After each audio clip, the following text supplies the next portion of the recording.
안녕하십니까, 이진우입니다.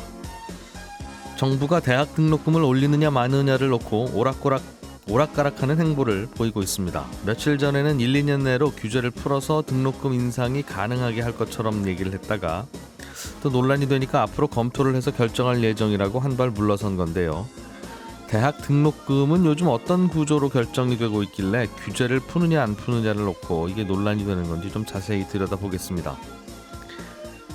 CATL이라는 중국의 전기차 배터리 기업이 최근에 새로운 배터리를 공개했는데 한국 배터리 기업들에게 위협이 될 거라는 전망이 함께 나오고 있습니다.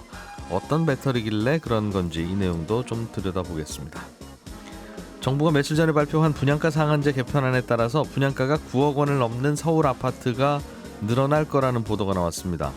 그런데 서울의 아파트는 분양가가 9억 원을 넘게 되면 특별공급 물량에서도 제외되게 되고 중도금 대출도 어려워지기 때문에 자칫 가점이 낮은 무주택 실수요자의 내 집 마련이 더 어려워지는 게 아니냐는 우려도 함께 나옵니다. 이 내용도 간단히 좀 들여다보겠습니다. 6월 27일 월요일 손에 잡히는 경제 바로 시작합니다.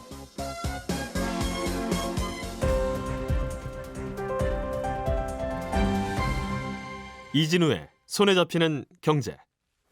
네, 오늘은 김현우 소장, 박세훈 작가, 한국경제신문 나수지 기자 이렇게 세 분과 함께 경제 뉴스들 중요한 거 뽑아서 정리 좀 해보겠습니다. 어서 오십시오. 네, 안녕하세요.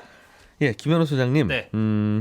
실손보험 중에 4세대 실손보험이 이번에 새로 나온 신제품이죠. 예, 그렇습니다. 요거를 좀 다들 갈아타 주셨으면 좋겠다. 네. 라는 게 보험회사와 정부의 생각이고. 네. 그렇게 호락호락하게 갈아탈 수는 없다는 게 이제 기존 가입자들의 고민인 것 같은데 네. 만약 갈아타시면 반값으로 1년간 보험료를 깎아드리겠습니다 하는 네. 그 할인 기간이 연장됐나 봐요. 맞습니다. 지난주 금요일에 이 소식을 전해드리면서 원래는 이번 달 말까지 갈아타셔야 1년 동안 할인을 받습니다라고 전해드렸는데 오후에 갑자기 삼성생명이 이걸 연장하기로 결정을 했어요. 좀 네. 어색해졌습니다. 예, 금융위에서도 이걸 보험사하고 조율을 해가지고 1년 정도 더 연장하는 게 어떠냐 이걸 이제 조율하고 있었는데 삼성생명이 일단 자체적으로 이런 결정을 내렸습니다. 예. 요 4세대 실손 전환율 끌어올리기 위해서 이렇게 하는 건데 아직 뭐 공식적으로 전체 보험사 연장 여부가 결정된 건 아닌데 다른 보험사들도 같은 판단을 하고 조금 이제 소비자들로서는 시간을 번 것이라고 볼 수 있겠습니다. 4세대 실손보험은 이른바 보험금 낭비가 되지 않도록 네. 이런저런 규제와 걸림돌을 만들어 놓은 보험이라 네. 소비자 입장에서는 불편하기는 한데 그렇죠. 그러나 또 그런 만큼 보험금 누수는 적을 거니까 보험료 인상폭은 적을 거고 예. 1, 2, 3세대 보험은 반대라죠. 네, 그렇습니다. 좋기는 한데 자꾸 비싸지는. 예. 상상외로 나이가 들수록 너무 많이 비싸져서 그런 이제 장단점이 있죠. 그래서 그냥 버틸 수 있는 데까지는 1, 2, 3세대로 기다리고 있다가 네. 도저히 못 버티겠다. 이 보험료 너무 많이 올라서 네. 할 때 4세대로 옮겨가는 건 어떠냐. 그것도 나쁘지 않은 선택입니다. 보험료를 낼 수 있는 여력만 있다면 예. 조금 아깝더라도 뭐 그렇게 하는 것도 방법이고. 네. 다만 이제 병원 좀 자주 다니게 될 시점이 오면 그때는 또 넘어가야 된다는 그 말이니까. 그렇습니다. 보험료가 너무 비싸질 수 있어서. 내가 그동안 무슨 일 한 건가 싶은 생각은 좀 들기도 하겠죠. 네, 맞습니다. 알겠습니다. 또 하나 다른 뉴스 하나 보죠. 예. 분양가가 요즘 계속 오른다. 네. 분양가 상한제에 대한 완화 움직임이 있기도 하고 네, 그동안 그렇습니다. 너무 로또 아니었냐 하는 지적도 있기도 하고 아무튼 이런저런 이유로 분양가가 오르고 있는데 이렇게 되면 청약 시장의 특별 공급 물량이 줄어들게 된답니까? 네, 그렇습니다. 분양가 상한제 현실화에 대한 대책도 얼마 전에 나왔었죠. 현재 특별 공급 대상이 분양가 9억 원 이하인 주택에 대해서만 적용이 되고 있습니다. 그러니까 같은 단지, 같은 동, 똑같은 이제 아파트라고 하더라도 네. 9억 원이 넘지 않는 주택만 특별 공급이 가능한 건데요. 특별 공급이 뭐죠? 일반 공급은 누구나 음. 정해진 그 기준에 따라서 이제 당첨자를 선정하게 되는데 청약 가점 앞에 누구나 평등한. 그렇죠. 예. 그런데 특별 공급은 아무래도 사회적 배려가 먼저 필요하신 분들이라든지 주택 공급이 먼저 필요한 분들을 우선적으로 선정을 해서 신혼부부 특공 뭐 이런 거군요. 예, 기준을 따로 선정해서 그 기준에 맞게끔 그분들만 우선 분양하는 거. 맞습니다. 경쟁을 따로 하는 겁니다. 약간 특혜이기 때문에 비싼 아파트는 그렇게는 안 해드립니다였는데 그렇죠. 그 기준이 9억 원이었다는 말이죠. 예. 그런데 그 9억 원의 기준이 이제 집값이 많이 비싸지다 보니까 분양가가 9억에 달하는 주택이 많아졌죠. 예. 공공분양 주택의 경우에는 3기 신도시 기준에서 일반 분양이 일반 공급이 15%고 나머지 85%가 특별 공급입니다. 네. 사실상 특별 공급이 더 많죠. 공공주택 같은 경우에는 당장에 뭐 분양가 9억 원이 넘는 곳이 많지는 않겠지만 서울에서 재개발 재건축되는 경우에는 이제 뭐 민영주택은 거의 대부분 작은 면적이 아니라고 한다면 특별공급 대상에서 제외될 가능성이 높습니다. 예. 일단 당장에 둔촌 주공만 하더라도 2019년에 산정한 분양가가 3.3제곱미터당 3,550만 원이거든요. 네. 이렇게 따져보면 전용 면적 59제곱미터에서만 특별공급이 가능하고 20평대. 그렇습니다. 예. 그런데 여기서 이제 분양가 상한제 개편으로 인해서 이번에 이제 정부가 내놓은 안에 따라서는 분양가가 한 1.5%에서 4% 정도 인상될 것으로 보여요. 그러니까 최저 인상폭이라고 예상되는 1.5%만 오르더라도 예. 3.3제곱미터당 3,700만 원이 조금 넘고요. 그렇게 되면은 9억 원이 살짝 넘어가게 됩니다. 예. 이러면 이제 특별 공급이 불가능하게 되는 거죠. 물론 이제 59제곱미터, 그 20평형도 뭐 층수나 형태에 따라서 가격이 조금 다를 수는 있겠지만 네. 어쨌든 지금보다 특별 공급 물량이 확 줄어들게 될 거고요. 이렇게 특별 공급 물량에서 일반 공급으로 넘어가게 되면 그 일반 공급 물량은 전부 다 이제 민영주택이니까 가점제를 적용받게 됩니다. 결국은 무주택 기간, 뭐 부양가족 수, 뭐 청약통장 가입 기간에 따라서 또 당첨자를 선정하게 되는 거죠. 예. 이 특별 공급에 관한 기준, 9억 초과면 된다 안 된다 이 기준은 이 주택 공급에 관한 규칙이에요. 이건 이제 국토교통부령이라서 법 개정 없이. 법 개정 없이 가능합니다. 여야 합의 없이도 정부가 맘먹으면 그럽시다. 이제 집값도 많이 오르고 그러니까 12억으로 합시다. 그렇습니다. 이렇게 할 수는 있다. 예. 그런데 그게 개정되지 않는다면 특별 공급을 기대하고 노려봤던 청약 대기 수요는 이제 다른 전략을 짜야 되는데 요거에 대해서 할 거다 말 거다라는 것부터 먼저 빨리 밝혀줘야 예. 기다리고 있는 사람들이 전략을 짜야 되는데 아직까지도 이 내용에 대해서는 언급이 없어서 예. 좀 답답할 수가 있습니다. 특별 공급 물량이 예를 들면 어떤 게 있죠? 신혼부부 우대해 주는 게 있는 것 같고. 예, 신혼부부 특별 공급 물량이 보통 한 20에서 30% 정도. 꽤 많죠. 그리고 예. 생애 최초 특별 공급도 민영주택에도 포함이 되고요. 생애 최초이기만 하면 가점이 좀 모자라도 우선권을 주겠다. 그렇습니다. 그리고 노부모 부양 특별 공급이라고 해가지고 예. 그 주택이 없으신 부모님을 모시는 경우에도 해당이 되고요. 뭐 예. 장애인 그 특별 공급도 있고 그런 것들이 있고 굉장히 많습니다. 별도의 특혜 없이 그냥 무조건 가점으로만 한다. 네, 입시 제도를 그냥 수능 점수로만 한다 하는 느낌과 비슷하네요. 네 그렇습니다. 뭐 농어촌 특별 전형 이런 거 다 없어지고. 예, 맞습니다. 특별 공급 물량이 없어진다, 줄어든다는 거 말고는 다른 변화는 없습니까? 9억이 넘어가면 이제 문제가 이 중도금 대출이 안 된다는 게 문제예요. 현재 예. 대출 규제상으로는 중도금 대출이 불가능한데 전부 다 그럼 거의 이제 잔금 치를 때까지는 현금이 있어야 된다는 소리죠. 이 생애 최초 같은 경우에는 LTV 80%로 규제를 완화해주겠다라고 하긴 했는데 이게 중도금 대출까지 해당되는지 안 되는지 여부는 아직까지 나오진 않아 있어요. 그래서 중도금 대출까지 된다고 하더라도 9억짜리 집이면 뭐 최대 6억까지만 가능하기 때문에 이게 최대 한도가 6억이라서 예. 최소한 현금 3억 원 준비하고 있어야 되는데 뭐 예. 계약금 거의 1억, 뭐 나머지 이렇게 생각한다면은 이 정도의 현금을 보유하고 있는 가구가 얼마나 될까 이런 부분도 좀 걱정이고 보유하고 있다면 과연 우대를 해드려야 되는 건가 싶기도 하고요. 그렇습니다. 늘 이만큼 현금을 들고 있는 분들이 생애 최초로 우대를 받을 참 서울 대상인지는- 아파트가 항상 이런 고민이에요. 그렇습니다. 뭐 좀 혜택을 드리려고 하면 가계대출 문제 때문에 대출을 많이 해드릴 수는 없고. 네. 그럼 이분은 이 현금이 있다는 말이야?라고 생각하면 그럼 이게 굳이 이분을 왜 그럼 우리가 사회적으로 배려를 해야 하나 되냐. 하는 생각도 들고. 맞습니다. 음. 이게 물론 아예 답이 없는 건 아닙니다. 시공사가 자체적으로 보증을 쓰고 대출을 알선해 준다고 한다면 일단 입주 시점까지는 버틸 수가 있어요. 네. 그 다음에 이제 고민을 하면 되는데 일단 분양가 상한제 주택에 대해서 실거주 의무가 지금은 있습니다. 그러니까 입주를 바로 해야 돼요. 준공이 예, 되게 예. 되면. 그런데 그 실거주 의무가 내년부터는 완화됩니다. 지어진 다음엔 바로 안 들어가서 살아도 돼서 전세를 줄 수도 있다는 거죠. 계속 중도금 미루고 하다가 네.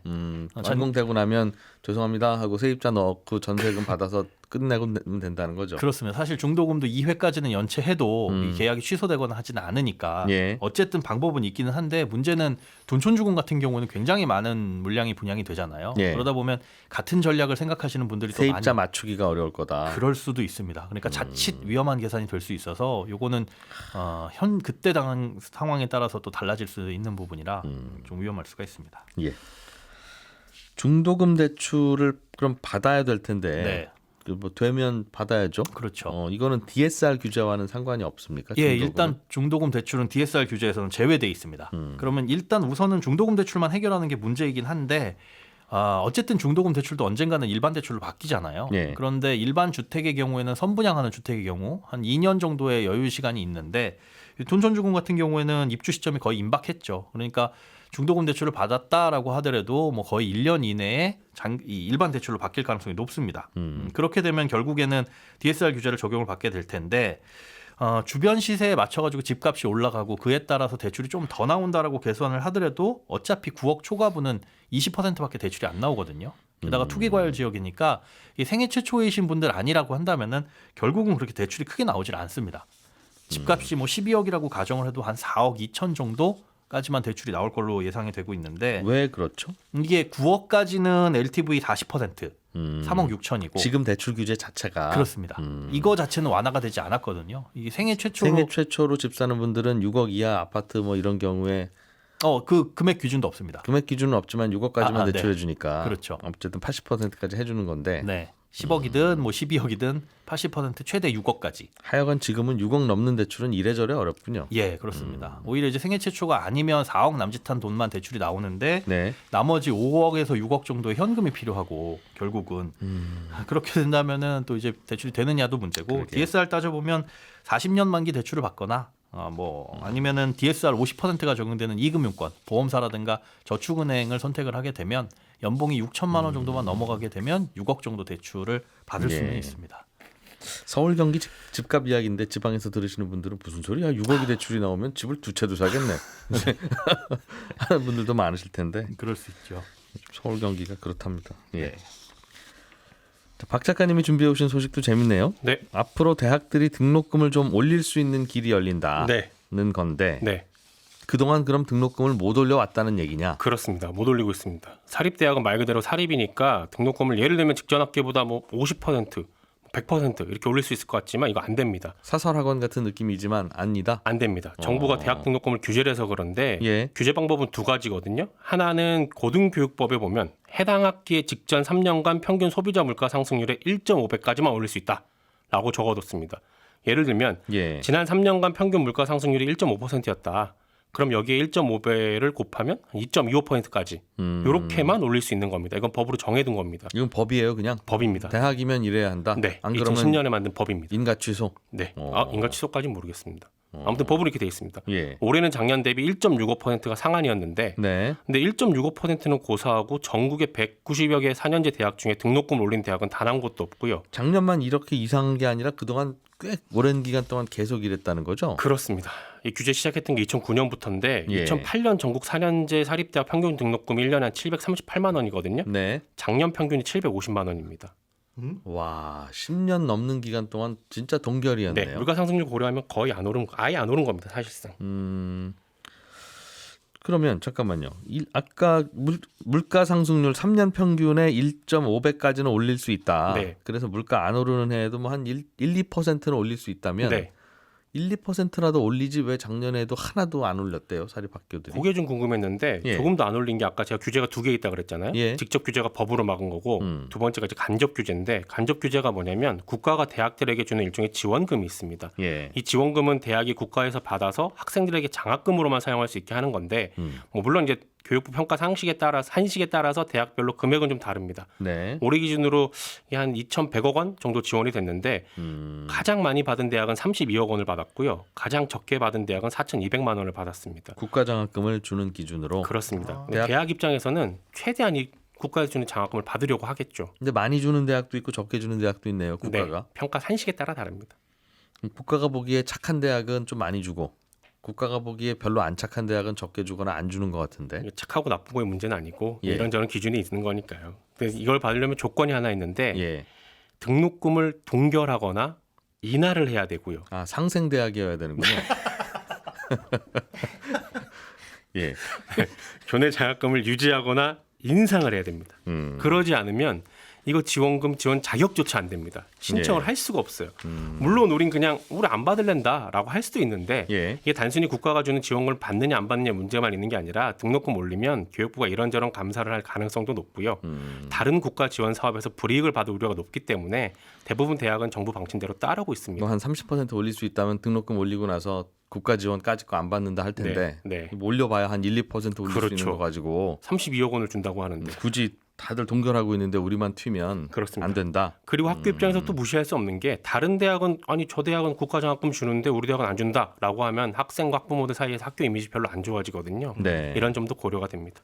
그래서 이런 구조 때문에 지난 몇 년간입니까? 그럼 한 13년, 13년 12년, 13년간 동안 못 올리고 있었던 거의 겁니다. 동결이었다. 대학 등록금이. 그렇습니다. 그런데 앞으로는 좀 이거 너무하다. 좀 올려야 되겠다 이런 겁니까? 그런 게 이제 대학 쪽에서 많이 요구를 했었고 예. 그런 방향으로 간다라고 지난주에 교육부 차관이 대학 총장들하고 세미나를 하면서 이 자리에서 네. 요 연계 장학금하고 등록금 올리는 거 연계하는 거 완화하겠다라는 뉘앙스로 얘기를 한 거거든요. 그럼 1번 규제만 남으니까 1년에 1~2% 정도는 올릴 수 있게 하겠다는 거네요. 그렇게 하겠다는 겁니다. 예, 예. 근데 그 보도 나가고 나서 이제 항의가 빗발쳤어요. 교육부에. 그랬더니 교육부가 그 다음 날 바로 아니 아직 확정된 건 아니고요. 학부모와 학생들과의 어떤 만남을 통해서 얘기를 해보고 다시 검토하는 방향으로 가겠다라고 한 발 물러선 겁니다. 예. 근데 대통령직 인수위원회가 냈던 국정과제 이행계획서를 보면요. 요 내용 들어가 있습니다. 내년 상반기까지 연계 요건 폐지를 추진하겠다. 날짜까지 못 가는 걸로 볼 때는 폐지될 가능성이 매우 높은 상황입니다. 뭐 사실상 대통령 공약이네요. 그렇습니다. 물론 직접적인 규제, 그러니까 등록금 상한선이 있기 때문에 등록금 50% 인상 이렇게는 못하지만 네. 적어도 이 규제가 없어지면 말씀하신 것처럼 1%에서 2% 정도는 올릴 가능성이 생기는 거거든요. 근데 올해 보면 물가 상승률이 평년보다 많이 높아졌잖아요. 그랬죠. 그렇게 되면 내년, 내후년, 한 3년 후까지는 대학 등록금이 지금보다는 더 오를 수도 있습니다. 5~6% 정도. 야, 이게 사람 느낌 묘하네요. 그러니까 13년간 동결됐다고 하니까 네. 제 상식으로는 왜 이런지 몰라도 이건 좀 들여다 봐야 네. 되겠다라는 생각은 드는데 제 아이들이 대학 갈 때가 됐는데 무슨 이런 일이 벌어지나 하는 생각도 같이 들어서 참 논리적으로 설명은 안 되지만 네. 약간 감정적으로 좀 그런 네. 이게 참 사람이라는 게. 네. 알겠습니다. 그러면 이게 어떤 여파나 파장을 갖고 오는 겁니까? 지금 이런 논의가? 이런 논의는 앞으로 어떻게 될지 모르겠습니다만 말씀드린 것처럼 연계를 만약에 풀게 되면 예. 상한선까지는 최대한 대학들 입장에서 올리려고 할 거고요. 만약에 이 연계가 안 풀리면 지금이랑 똑같이 대학 등록금은 동결될 가능성이 높죠. 외국인 유학생들한테 적용하는 등록금은 좀 다르다면서요? 그거는 좀 다릅니다. 이게 불똥 이상한 대로 튄 건데 네. 외국인 입학한 분들은 입학 외 정원으로 잡히기 때문에 이 이거는 규제에서 등록금 자유로워요. 그럼 많이 올려받아도 된다는 그렇습니다. 어떤 곳은 7% 올려받은 것도 있습니다. 외국인 유학생이 한해서는. 거죠? 그래서 네. 알겠습니다. 등록금이 오를 가능성이 꽤 되네요. 네. 다만 이렇게 물가 많이 오르는 시기에 하필 이런 얘기 꼭 해야 되냐 눈치 없이 이제 라는 여론도 좀 있긴 한데 그렇습니다. 뭐 그래도 13년간 동결됐다고 하니까 좀 들여다보자는 게 맞기는 합니다만 하필이면 또 알겠습니다. 예, 나수지 기자님. 네. 중국의 전기차 만드는 회사, 이 회사는 배터리도 같이 만드는데 CATL이라고 네네. 하는 곳이 신개념 혁신적인 배터리를 내놓은 모양이에요. 네, 그렇습니다. 요 신제품 이름이 기린 배터리라는 건데 요 배터리의 가장 큰 특징이 같은 무게면 전기를 더 많이 충전할 수 있도록 밀도를 높인 겁니다. 예. 그리고 이 밀도를 어떻게 높이냐? 배터리에서 모듈이라는 거를 없애서 밀도를 높이는 건데요. 요걸 이해하기 위해서 이 배터리 기본 구조를 간단히 설명하면 이 배터리의 최소 단위는 건전지처럼 생긴 셀이고 예. 요 셀을 여러 개 모으면 모듈이 되고 이 모듈을 여러 개 모으면 배터리 팩이 되는데 네. 이 모듈과 팩이 같이 일하면서 뭐 좀 셀이 너무 뜨거워지진 않는지 열도 식혀주고 이런 역할을 합니다. 근데 이 CATL이 새로 내놓은 이 기린 배터리라는 거는 여기서 중간에 있는 모듈을 빼고 셀을 모아서 바로 배터리 팩에 담아요. 그러니까 팩이 모듈 역할도 같이 할 수 있도록 하는 건데 예. 그러니까 기존에는 배터리를 만들면 그걸 상자에 2번 담아서 차에다가 실었는데 이 기린 배터리는 상자에 한 번만 담아서 차에다가 실으니까 예. 똑같은 배터리라고 해도 자리를 좀 적게 아. 차지하고 그래서 배터리를 좀 그만큼 추가로 넣을 수 있고 그런 기술입니다. 그래서 옛날에는 그 배터리 좀 갖고 오세요라고 하면 그 뭐 두부판처럼 커다랗게 된 박스 이런 거 들고 와서 차에다 넣었는데 네. 이제는 배터리 갖고 오세요 그러면 뭔가 이 찰흙 덩어리 같은 거 갖고 와서 차 여기저기에 꾸겨 넣을 수 있다는 거군요. 네, 그렇습니다. 그래서 좀 배터리를 추가로 넣을 수 있고 그래서 요거를 셀투팩 기술 이렇게 부르는데 예. 기존에도 물론 CATL이 이런 기술 가지고 있기는 했지만 이번에 3세대 셀투팩 배터리를 내놓으면서 성능을 좀 크게 끌어올린 겁니다. 기린 배터리. 네. 그 동물원에 있는 그 기린. 그 기린은 아니고요. 우리가 기리나 할 때 왜 중국의 설화 속에 나오는 루니콘 같은 뭐 뭔가 좀 그런 느낌의 네, 기린. 뛰어난 배터리다 이런 느낌의 이름입니다. 동물원의 기린도 꽤 뛰어난데 어쨌든 그런 네. 배터리군요, 이름이. 그렇습니다. 그동안 우리나라 배터리가 중국 배터리보다 덜 팔리긴 하지만 그건 중국이 전기차들을 아주 많이 만들어서 그렇고 자기네 국산품만 쓰느라고 그렇게 된 거고 품질 성능은 우리나라 배터리가 좋다는 네. 게 우리나라 배터리 회사들의 주장이었는데 이러면 역전된 겁니까? 아니면 어떻게 봐야 돼요? 적어도 거의 비슷하게 따라잡았다고 보는 건데요. 그동안 중국 배터리가 안 좋다고 우리나라 배터리보다 안 좋다라고 뒤처졌다 이렇게 네, 얘기하는 네. 건 크게 두 가지 이유입니다.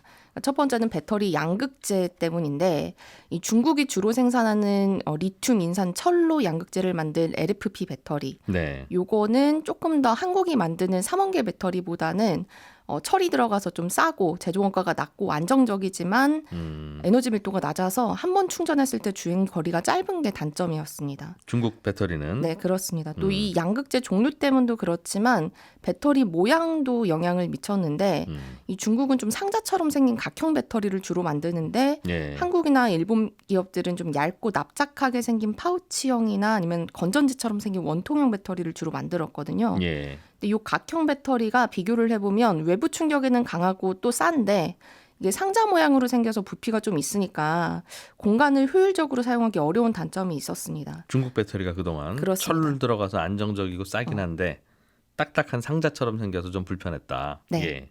그래서 요 두 가지 때문에 중국산은 싸긴 한데 좀 전기를 많이 충전을 못하는 것 같다. 그래서 오래 못 가는 것 같다라는 게 약점이었는데 예. 요 셀투팩 기술이라는 걸 중국 기업이 발전시키면서 에너지를 좀 더 효율적으로 실을 수 있게 됐고 그래서 CATL이 주장할 때는 이 한국 기업이 내년에 내놓을 배터리보다 지금 이 배터리가 13% 이상 용량이 더 크다. 그리고 한 번 충전하면 1000km 갈 수 있는데 LG 에너지 솔루션이 내년에 내놓을 게 한 700km 정도 간다고 하거든요. 예. 근데 회사에서 밝힌 거라 뭐 정확한 똑같은 조건은 아니겠습니다만 적어도 한국산보다 성능이 비슷하거나 좀 더 나은 수준일 거다 이렇게 예상하고 있습니다. 그동안 중국산 배터리가 좀 싸긴 쌌는데 한번 충전해봐야 올해는 못 가는 네. 그런 문제가 있었는데 그럼 많이 넣으면 될 거 아니냐 하면서 여기저기 꾸겨 넣을 수 있는 방식으로 만들었다는 거군요. 네, 그렇습니다. 우리나라도 그렇게 하면 될 텐데 그게 좀 쉽지는 않은 모양입니다. 우리나라가 만드는 배터리들의 모양이 중국보다는 달라서 이 원통형과 파우치형은 조금 더 어렵다고 꾸겨 합니다. 넣기가 좀 어렵다. 네. 예, 여성시대 들으시고 나서 저는 바로 이어지는 11시 5분 손경제 플러스에서 인사드리겠습니다. 고맙습니다.